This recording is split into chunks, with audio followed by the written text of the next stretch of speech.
উত্তরাধিকার সূত্রে পেয়েছি শুধু এক গুচ্ছ চাবি। ছোট বড়, মোটা বেটে, নানান রকমের, নানান ধরনের চাবি। মা বললেন, যত্ন করে তুলে রেখে দে। তারপর যখন বয়স বাড়ল, জীবন এবং জীবিকার সন্ধানে পথে নামতে হলো। পকেটে সম্বল শুধু সেই এক গুচ্ছ চাবি। ছোট বড়, মোটা বেটে, নানা রকমের, নানান ধরনের চাবি। কিন্তু যেখানেই যাই, সামনে দেখি প্রকাণ্ড এক দরজা, আর তাতে ঝুলছে প্রকাণ্ড এক তালা।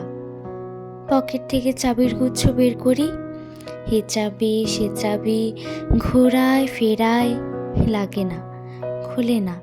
শান্ত হয়ে ঘরে ফিরি। মা দেখেন আর হাসেন, বলেন, ওরে, তোর বাবার হাতেও ওই চাবি দিয়ে ওই দরজাগুলো খোলেনি, শুনেছি নাকি তার বাবার হাতে খুলতো। আসল কথা কি জানিস? ওইসব চাবি হলো সততার, সত্যের, যুক্তির, নিষ্ঠার। আজকাল আর ওই চাবি দিয়ে ওইসব দরজাগুলো খুলে না। তবুও তুই ফেলে দিস না। তুইও যখন চলে যাবি, তোর সন্তানদের হাতে দিয়ে যাস ওইসব চাবির গুচ্ছ।